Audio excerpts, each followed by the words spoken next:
Hey, what's going on? Welcome back to the Chandie Speaks podcast. It's Chandie. It's your girl. I'm here.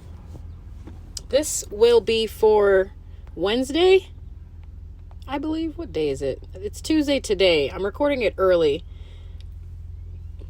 I'll be uploading this tomorrow, which is Wednesday, June 18th, 2025. I'm recording it early because I'm actually in the middle of a road trip. I drove all the way out to Colorado this week, and now I'm driving all the way back. I'm in Kansas right now. I'm at a rest stop in Kansas, and realized that I probably won't be back in Georgia by the end of the day. Obviously, it's an 18-hour drive from where I'm at right now in Kansas. It's an 18-hour drive. Let me see where the hell I am. Last I checked, I was right at the border in 𝘗𝗏𝗏.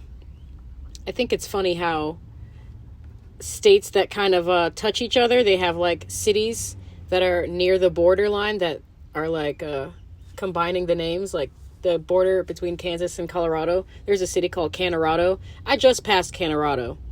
I think I'm in like 100 miles away from that. I'm gonna try to get my miles in today. It's been kind of a pain in the ass driving over 1,400 miles. Would not believe, like, okay, what is it? I ended the podcast last week, and then basically I just got on the road. I took a shower, filled up the tank, and started heading toward Colorado. And like 25 miles in, not even, less than 25 miles in, I'm hearing like this wind blowing outside of my window, and like none of my windows are open. I was like, what the hell? It sounded like maybe my tire needed some air. So I pulled off immediately. It was like a half a mile was the next exit. I pulled off the highway. I was on the highway going like 60 miles an hour. I was just barely getting started, like 25 miles in. I go to the gas station that's right off of the highway. This is located in, I'm not making this up, this is a city in Georgia, North Georgia, called White. This city is called White. It's like a little small suburb or something. Right off of, I guess the main city that's nearby is Cartersville. Cartersville is kind of where I broke down, but specifically the gas station that I was in was in a city called White, Georgia. White, Georgia. Which I just thought it was funny. I pull over to the air thing to fill up my tire, and this motherfucker is flat. I got a fucking flat tire, dude. I was like, what the hell? I thought I needed air because I still heard it. I think I recorded a video. Yeah, I definitely recorded a video. It's on my Instagram stories. For anyone who's not following me on Instagram, I post on all my social medias. I have my YouTube channel, Chandie Speaks. I have Chandie Speaks Life on Instagram. Go ahead and follow those. Chandie Speaks. But it turned out that my valve was loose, but I didn't know this at the time. I had a free tow in my full coverage insurance, and they came out and basically told me, well, it wasn't even a tow. I asked them to just help me change my tire because I had a spare tire. But the thing is, I don't have any fucking like hardware for it, like any like tools to get the fucking tire. It's underneath my van. I don't have any tools. If I do, they're not anywhere. The guy from the tow company couldn't find them. He's like, they're usually right here. I don't have any secret compartments in this van where they would be. If I had, like, I know of all the spots. I don't have any tools to get that spare tire down, which is what I thought I needed. Luckily, it was just the valve. So he offered to, bless their heart, over in White, Georgia, he offered to just tow me to the Express Tires, which was in town in Cartersville, Georgia, like maybe 4 miles down the street, and at no charge because it was a free tow, or it was supposed to be free service, emergency roadside assistance. And this was like, I got on the road at like, what time did I fucking get on the road? Like between 6 and 7. Something like that. This happened at like 8 o'clock at night when I was broke down at the gas station. 8 o'clock at night. Barely made it out of Georgia. And they dropped me off at the Express Tires. He finally got out there. I got there around like 10 o'clock at night. So I basically slept in my car again in the middle of auto shop parking lot. Story of my life. And the guy let me off the bed all crooked like, so I'm like right in the front of the door. So to fix my valve, I know I'm making this a long story. It was like $10. So it was no big deal, but it just kind of threw me for a fucking loop because I was like, what the fuck? I'm barely getting started to this road trip. I have a long fucking way to go. And right off the bat, my fucking tire just went out on the highway. Well, the valve just got really loose. They said that either someone tampered with it or it's just loose from like just being old. So yeah, that was only a $10 and like, I got back on the road like 8 o'clock the next morning. So yeah, $10 and 12 hours off of my trip. I would have been in Colorado like a day sooner if it weren't for that. That was just like a little, what do they call it? A monkey wrench in the plans. I was like, damn, what else? So that was basically the biggest news. So last week, I know I got a new alternator. Got a new alternator from those lovely people up in Gwinnett County, Georgia. And this time I was in White, Georgia. Well, near White, Georgia, in Cartersville, Georgia. I don't know why I'm talking like that. It just feels right to talk like that. And they were just so kind and so nice. I want to thank all those people up in White, Georgia. Helped me get on my way. Sometimes the out-of-state plates really kind of help me out with, little small towns like that. Like, people were just nice and very helpful and accommodating, and they can tell I'm not from around these parts, so they're a little nicer. But the drive, other than like that thing, the drive was fine. It was long as fuck. There was parts, like my body was like wobbly by the time I got to Colorado. My body was just wobbly. There were times when I was driving when like my right arm was like falling asleep and I couldn't feel my hand on the wheel. I was like, what the hell? Because I'd been driving for so long. I was averaging about, well, I'm still in the road trip right now. I'm in Kansas and it's like fucking windy as shit out here. Hella windy in Kansas right now. But yeah, like I'm averaging, that's right. I'm averaging about like every 65 to 100 miles, I'll pull over and take a break or nap midday. I've been taking power naps, like 2 hour, 3 hour naps. I forgot how fun road trips are. I didn't really forget. It's fun to be reminded, I guess. I was dreading the whole drive, but I'm really grateful that I get to just drive across the country. Freely, do my own thing. I'm seeing beautiful sunsets. I'm heading eastbound now, so I'll be seeing the sunrises on my way back. It's just been a beautiful ride. Not really, other than the tire going out, it's been a beautiful ride. Kansas was a drag per usual.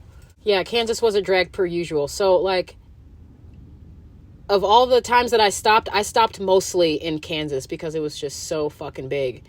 And also, like, I think halfway into Kansas, what the hell was that? Topeka? Like, right around Topeka, Kansas, on the way in, it started raining really fucking bad. So I took, like, a 3-hour break. Normally, I only rest for, like, an hour or two. And I took, like, a 3-hour break. It was just raining crazy in Kansas. Such a fucking drag. Most boring state in America. Most boring state in America. By far. What do you guys think? Like, is there a more boring state? Hold on. I've driven through Wyoming. I'm sure there's shit to do in Wyoming, but the part that I drove through in Wyoming was fucking boring. It was dead. It was a 100-mile stretch, over 100 miles, where there was no gas. I was driving up from Colorado into Wyoming for over 100 fucking miles, and there was no gas, period. I actually had to go over into, I'm pretty sure that was Nebraska. I had to go over into Nebraska to get gas. From, yeah, I'm looking at the map, Cheyenne. I was driving up that highway into Cheyenne, and there was no gas. Such a boring state, but I think Kansas definitely wins. So windy and plain and boring, and there's like Tornado Alley or Valley or whatever the hell they call it. So much rain and wind going in all fucking directions. Other than that, it was pretty cool. Let me see some other highlights.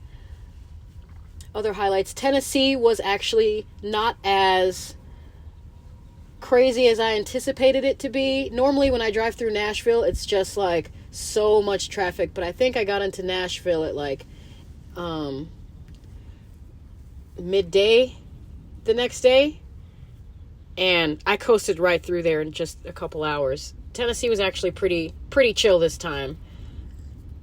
Kentucky was that highway that's going, I guess, northbound or westbound. The highway's just fucking fucked. Totally fucked. I don't know. It was a drag because I guess they have so much construction and they need more construction. It's just a totally fucked highway. Missouri was fun. Missouri, of all the states that I drove through, Missouri was probably the state that felt the most like dangerous. Well, at least when I drove through, let's just call it major cities. I drove through St. Louis. So Nashville, St. Louis, Kansas City were probably the three major cities that I drove through. Topeka before I got into Colorado. And I'd say St. Louis was probably the one where I felt like I should lock my doors, where I felt like a little, like I parked at a gas station and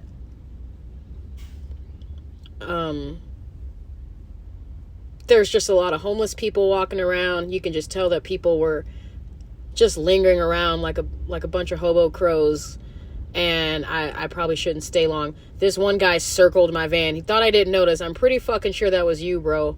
He's like, I want to see if anyone's in that van. Because I have my window covers up. So you can't really see if someone's in this van unless you, like, deliberately look into my window. And I saw the dude the first time. I saw the back of him.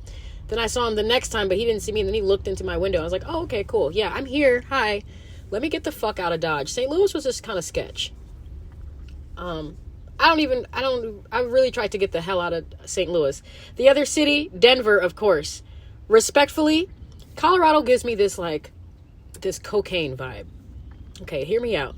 Cocaine is one of those drugs where, like, the memory of doing cocaine, the memory of doing the drug is better than actually doing the drug. That's cocaine. I don't know any other drug that does that. Anytime you're like, man, I miss smoking weed or I miss, doing mushrooms, and then you do it, and then the experience actually basically matches up. Cocaine doesn't do that. You'll be like, man, I remember all those good times I had on coke, and you just like forget about all the bad times, and as soon as you do the coke, all the bad times just come flooding in. And Colorado is like the cocaine of all of the states, for me at least. Let's not get started on the fucking streets and literal potholes that they have on highways. Literally, the highways, I-70 West, 75 miles an hour, and they're literal potholes, like fucking my shit up driving so fast. How do you have potholes in a highway? That's fucking crazy. Denver, the city, the downtown area of Denver, same fucking shit. Except it's all one-way streets, which is, typical of downtown. But there's so many fucking potholes. They are not doing any street work. I don't understand where all the money's going. They get all this money from the weed, and it was supposed to go to the education or something. They should probably put that towards their streets and their highways, because they're terrible. Like, there's only like a small stretch of highway that's good, and that's like basically after the airport. After you pass DIA and going into Kansas, then it's like mostly smooth sailing. Even during their construction zones. But once you get into the city limits, construction zones are not. Potholes on the highway is just fucking crazy.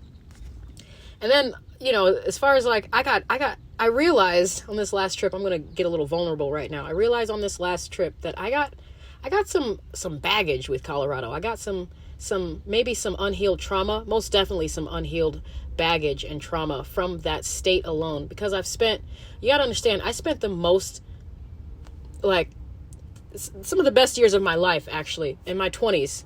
I moved there when I was 21 years old, and that was before weed was even legal. I spent some of the best years of my life in Colorado, and I realized when I was there that there's just so much, like, just unchecked pain and just resentment that I just carry from that state, from the experiences, from the people. And that's the cocaine feeling. Like, I love Colorado. It's the most beautiful state. It's pretty fucking beautiful. I would say the most beautiful state in America. All around.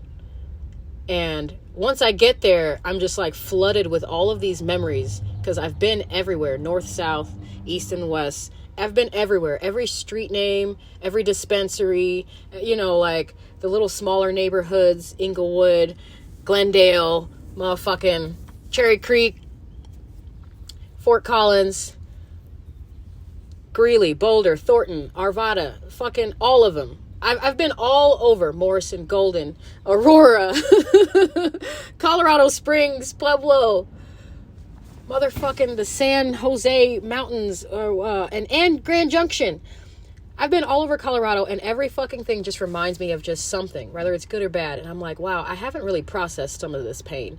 And I hear it in, like, even in my playlist. I have a playlist on my Spotify that's like, I specifically call it the Mountain Sound playlist. It's the playlist that was built, created by, for my Colorado self.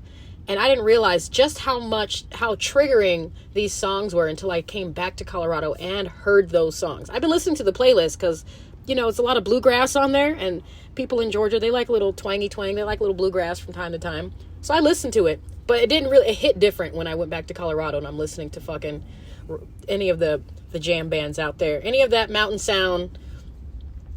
And I was like, wow, I gotta deal with this unhealed trauma. I thought that was, funny. What else did I want to talk about? That's it. Yeah. Colorado feels like cocaine to me. It's like, the memory of it is better than the actual experience. And what is up? I also have this feeling where, like,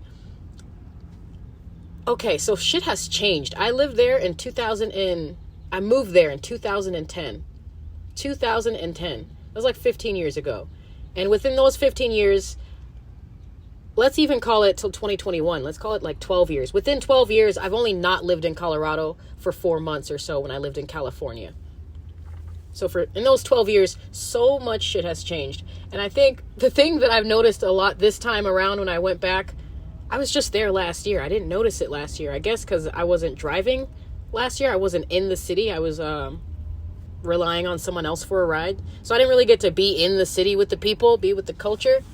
The culture just feels really fucking, and how do I say this without, I don't really care. This is just how I feel. Maybe I'm just projecting. Maybe I'm being judgmental, but it really feels like the culture just feels, what's that word? Pretentious almost. It feels like they're just so fucking cool, man. They're just so fucking dope and cool. And you gotta go to Red Rocks. You gotta go to Fiddler's Green. You gotta go to blah, blah, blah. Did you see so-and-so? They're all going to their shows and they all know where to get like the best tickets and weed and spot, and it just gives me the vibe. And I wasn't even in any of those areas. I wasn't at a show. I was just like eating lunch, and I'm just noticing the people, just how they dress and how they talk and how they carry themselves. I'm totally judging, but it feels to me like sometimes I feel like when I go back to Colorado, I feels like I'm missing out on something. It feels like I'm not hip. Maybe I was never hip, but every time I go back to Colorado, I feel less cool. I feel like less in with the times. And I'm like, I need to get my ass back to Georgia. I love Colorado. I love the vibe. I love the people. But sometimes it feels like y'all just hating on me because I'm just like, I'm not in with the times. I'm not in with like, it's very like, trendy. Very trendy out there, and it's changed so much. I would like to believe that most of the people that live in Colorado, at least in the Denver area, aren't even born in Colorado. I think most of those people are transplants is what they call them. They're not natives, and they come in there with their money and they want to change the mountains and stuff. Even the mountain town. I basically lived in the South Park of Colorado. It's basically like that. It's in Park County, Colorado. And just imagine, like, I'm sure South Park did an episode about that. When they got a Whole Foods or something, and just how bougie South Park just turned once all these people moved in and they just wanted to bring their money. And I'm literally seeing it in real time in Colorado. I know I'm gonna get off my preachery. I feel like maybe I'm mostly judging. I'm probably judging, but being someone who was there before the green rush, before 2012, when the weed was recreationally legalized, I've seen a big difference. That state went from like a nice, good burgundy to like they're like damn near deep blue, like super blue. But they have money and stuff, so it's weird. It's almost like, I don't understand it, man. I don't fucking understand it. Okay, what else do I want to talk about? I've been talking for 20 minutes. Facebook question. I asked a question on Facebook this week. We're just going to move on from that. I love Colorado. Shout out to the people that showed up for me. All 2 of you. 2.5. But yeah, okay. So this week I'm in a group, several groups on Facebook. I asked a question this week. I also have some questions to read from anonymous people. I think that's all I really needed to cover. The road trip, the flat tire, my arm fell asleep, the potholes, cocaine, Colorado, my unhealed trauma, always feeling left out. Yeah, I kind of feel like left out. I feel like I'm not cool. Even when I was with the in crowd, I didn't feel cool then. So I feel just super uncool every time, less cool every time I come to Colorado. The only way you can stay cool in Colorado is if you just stay here forever, or if you're a native. You can be a native and leave and come as you go as you please. But if you were born in Colorado, then you're automatically get that cool brownie points respect from people. Everyone else just, they got to stay there, earn their Colorado cool points. All right, I'm preaching. Okay, the question this week, I posted in the public group. This is a public group. It's called Sounds Toxic, but okay. And now let me find the actual post. It wasn't really a popular post. The group only has, I don't even know how many people are in this group. It only has like 900,000 members. And this post had like maybe 25 comments. I'm just going to read some of the comments from these people and give my 2 cents, my unsolicited 2 cents. Well, I asked the question. Shout out to people who answered, who followed me from this group and are now listening. Welcome. Okay, so the question I asked, which was like a week ago, I asked it before I got on the road. It was, why did your last relationship end? Be honest. Shout out to all the people. This is a public post, so I'm going to just say their first name. Just read all these comments. Some of them are kind of stupid. It's kind of funny, though. This is basically a humorous post. Why did your last relationship end? Be honest. Taylor writes, he still had the mindset of I, myself, nothing was we. Okay, so I guess me, myself, and I, nothing was we. That's a good reason to end a relationship. Someone who's unapologetically selfish kind of can't be that way if you're in a relationship, I guess. Right? Tracy writes, he fucked my best friend. Perfect. Just gotta set your standards, you know. You're not gonna tolerate that. Rakay, I don't know if I'm saying that. Rakay said he wanted someone else that would be his mother, and it was like raising 5 kids instead of 4, and he decided to leave because I was trying to get him to grow up. Okay, before I even continue reading, I want to see the demographic of this group, because it's looking like only women are responding to the post. And this is my first time reading through these comments, actually. Let me see. I probably can't tell how many people are in the group because I'm not an admin of the group or anything. But either more, I guess, just by my basic observation, women have reasons why their last relationships end more so than men. It'd be cool if a guy said something. I don't know. Another girl, Bailey, says he was too worried about himself other than his own child and myself. Okay, the first guy, Jason, wrote, "'Cause hoes gonna be hoes." You know what? Realistically, I think that was probably of all the comments I read so far, that was probably the most honest one. Some hoes be hoes. This girl, the first one who wrote, he was selfish. The other girl wrote, he fucked my best friend. The other girl wrote, he wanted someone else. That's why their last relationship ended. I know there's an observation here that I gotta make, but I'm gonna keep reading really quick. Xavier This is honest too. Xavier looks like a male wrote, I cheated. That's why his last relationship ended. I cheated. Jewel writes, he stopped loving me and touching me in any way for the last 5 years of our marriage. I got tired of being the only one to fight a losing battle for our marriage. This was 2 years ago. Yeah, man. It seems like women just like, they feel like they gotta fight for a relationship, I feel. I don't know. I don't know. It's been a minute since I've been in a relationship. Maybe I shouldn't be giving out relationship advice, but I think it should just be easy. It should feel like less like work and more like I guess like your purpose, like what you're supposed to be doing, what you want to do. But women seem to just like overwork themselves in relationship. At least that's what I'm gathering and observing. Women overwork themselves, and then they fall short. They become disappointed because they have all these high delusional expectations.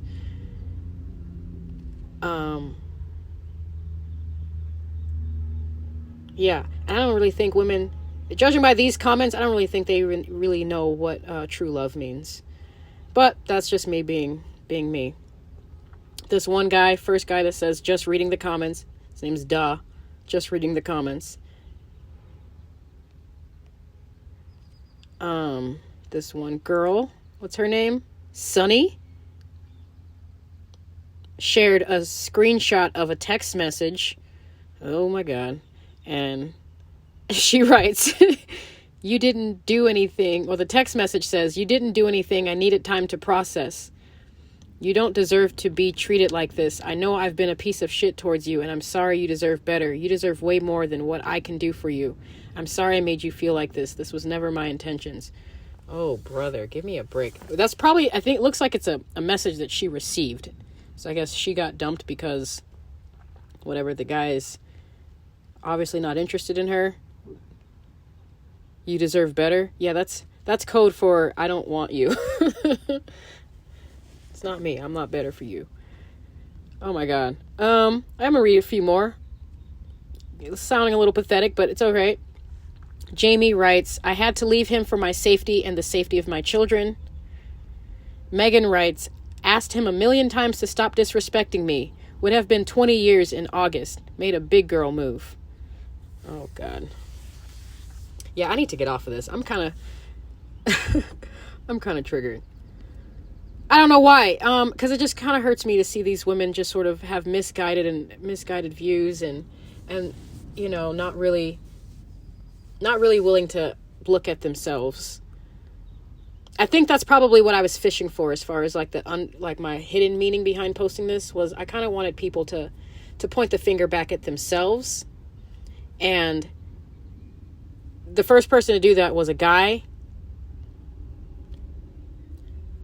No woman has said anything that it was their fault why their last relationship ended, and that could be problematic.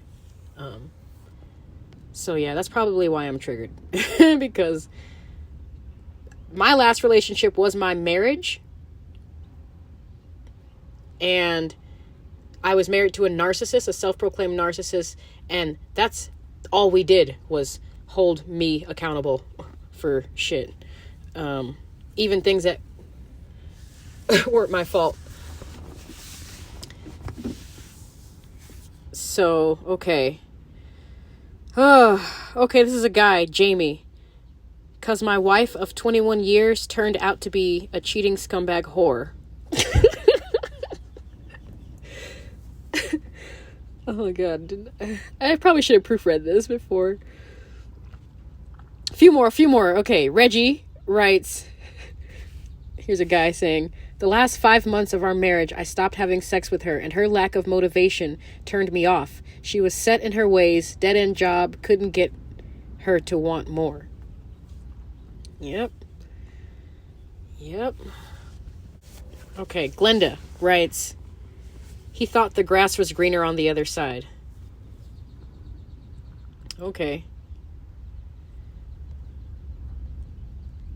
Kind of pathetic post. Ramon wrote, got tired of getting my locks back. Want it to be happy? I don't know what that means. Your locks like your hair? Oh, he has hair that's locks. Okay. I got tired of getting my locks back. Wanted to be happy. What does that even mean, bro? All right, last but not least, Kay wrote, we got along, but on a friendship level only. We didn't have much of a romantic connection, and there was lack of affection and emotional connection from both parties because of it. I was too much for her, and she wasn't enough for me.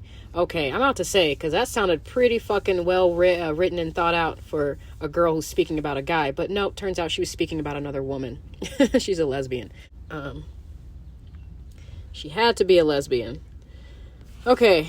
Oh, Sophia writes, he turned 40. I think that's the most honest answer that I got on this post that wasn't from a woman that wasn't a lesbian.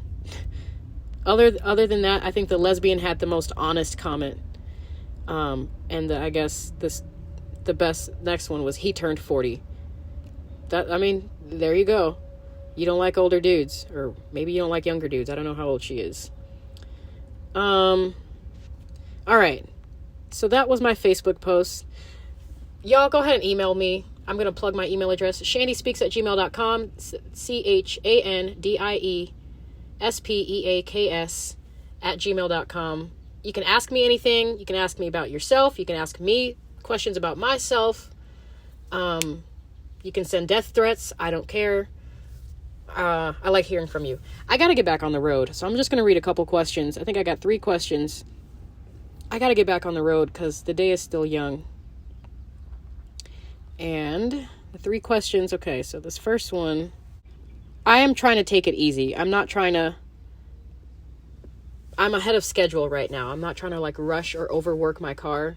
I am noticing that I'm getting better gas mileage, or at least maybe that's what I'm telling myself. That's how it feels. I'm getting better gas mileage on the way back to Georgia versus on the way to Colorado. And I'm thinking the elevation has something to do with it. I'm mostly going downhill out of the mountains, and it's giving me great gas mileage, I think. Maybe that just makes sense. Maybe that's what it is. I don't know. So I'm making great time. I'm ahead of schedule, but I do need to get back on the road before I can actually take a nap. My midday nap. Old person's nap. Just kidding, I'm not old. Okay. This question, these are anonymous questions that I'll answer. I respond back to them. They ask the question and then I respond back to them, but I'm also reading it on here in case they're listening. Thanks for asking your question. This question says, what if that someone you're talking to for months or years already suddenly ghosts you? What would you do? What if that someone you're talking to for months or years suddenly ghosts you? What would you do? Oh boy. Okay. So what I wrote back, because I don't know if this is a man or a woman, but it sounds like it would be a woman, because just based off my observations, men don't really give a shit about that. So what I wrote back was, I would have to charge it to the game. That's it. That's really the best thing you can do. That's the short version. You gotta just charge it to the game. That's the game. You get ghosted, and that's part of the game. You don't want to get ghosted, don't play the game. It's a part of it. I said, I assume you're a woman because women tend to become delusional about their dealings with men. If a man ghosts you, you move on. Take the lessons and accept that this just wasn't it for him. If he were serious about you, you wouldn't be confused about his behavior, but a part of you may still want it to work out, despite knowing you may want him more than he wants you. That's the first half. I also gave a second half. I said, in the slim chance that you are a man, my advice to you is also to charge it to the game and take being ghosted as a sign to improve yourself. Really, this can go for anyone, but men it's different with men kind of get this differently. Women are ultimately the deciders. Who a woman chooses to be with says a lot about her character, and if she's ghosting you, then there's something about your character that she doesn't want or resonate with. There could still be hope, if you want to impress her, but a woman who isn't talking to you already has better options. Level yourself up and just move along. Really hope this helps. And yep, that's the advice. Ghosting is just a part of the game. If you don't like being ghosted, then you're not ready to play the game. It's a big girl, big boy game, okay? Sometimes people like talking to you, and then sometimes they don't. Sometimes they find you interesting, and sometimes they don't. And it's not that fucking end of the world. There's billions of people on the planet. You got to take it as a learning lesson. What is it about yourself that keeps getting people to ghost you? Or maybe it was something about them. Either way, some introspection would be like the best thing. Charge it to the game, and then just keep getting better. That's my advice to this person. Pretty sure it's a woman. Bless her heart. Okay, second question. This is getting a little long, so I'm just gonna. This question they actually asked me. It says, "What's your new fear unlocked this year?" For me, it's emails. New fear unlocked. So I think that means like new fear unlocked probably means like a fear that you didn't realize was a fear. Like you just realized that you were afraid of something. It's a new fear. You just unlocked it. And I wrote back to them, completely irrational fears, but the fear of driving on the highway and my tire goes flat. The fear of wild dogs roaming the streets early in the morning, and the fear of being alone for the rest of my life. Completely irrational fears, but they're fears. The car thing is probably like my biggest fear right now. I'm not really in... The dogs happened in like Guyana when I was walking early in the morning and wild dogs were like chasing after me. And from that point on, I was like, I didn't realize I was afraid of dogs who are like not domesticated or just wild in the streets. I guess I'm a little cautious about those dogs. And really being alone for the rest of my life, it's not really a fear. You know, it's kind of... How would I describe it? It's definitely something that I think about, but I've accepted that most likely that if that's the case, and that it is just what it is. But that fear creeped into my head probably like a week ago. Like, I'm just cutting people off, and I'm just going to keep cutting people off. I think I made a podcast about this last week. Just keep cutting people off, and I'm not getting close to anyone. And then very briefly, I was like, man, what if I'm just by myself for the rest of my life? It kind of scared me a little bit. But the tire thing is definitely the biggest irrational fear that I have right now. Just driving across the country. I'm in Kansas right now, driving back to Georgia. I still have 1,300. Sheesh, how many freaking miles do I have? 1,250 miles to go. And I just want to get there safely. I'm going to wrap this up. One more question. This was a good question. I don't know. These are all anonymous. I don't know who sent it. If you have a good question, one more time, I'm going to plug my email address. 𝘨𝑒speaks@gmail.com. 𝘨ENDIESPEAKS@gmail.com. Okay. This question says, how do I put myself first? Great question. How do I put myself first? And I responded to this person, be unapologetically selfish and identify your true values and needs. What do you truly want for yourself, and how do you envision your ideal life? Really go to work on yourself by asking yourself the tough questions like, in what ways have I neglected myself physically, spiritually, or emotionally? How have I not set boundaries for myself in the past? How has not setting boundaries affected my life? How can I make the real change necessary? And what steps do I need to take to align myself with what I really want for myself? In addition to that, it helps to remove negative influences such as toxic food and alcohol, and keeping your body in healthy condition by practicing self-care like exercising, as well as removing lower vibrational people from your life, especially if they don't respect your boundaries or drain you of your own life force energy. I really hope this helps. I don't even think I need to elaborate on that. That's in a nutshell, that's what works for me. That's how I put myself first. It was not always like that. Of course, being married to, not even just married to a narcissist, all the relationships that I've ever been in, like I've always put them first. I've never put myself first. And once I started doing that after I got divorced, I've just been going up. I'm not saying that every day is like sunshine and rainbows and shit, but I'm much better. I love the version of myself who I am right now than I did like 5 years ago. Then when I was putting all this extra love into other people. bless their hearts. Like, it was a learning lesson. I needed to do all that so that I can know exactly how it feels, how I want to be loved. So yeah, I think I'm going to wrap it up. We're coming to the end of this. I'm about to get on the road. I'm going to let my dog out one more time. I got plenty of water. We're just vibing. By the time this goes up, theoretically, let's see. Theoretically, I should be in Missouri by the time this goes up in the morning. But thanks for listening. Thanks for stopping by. Send me your questions. See you next time.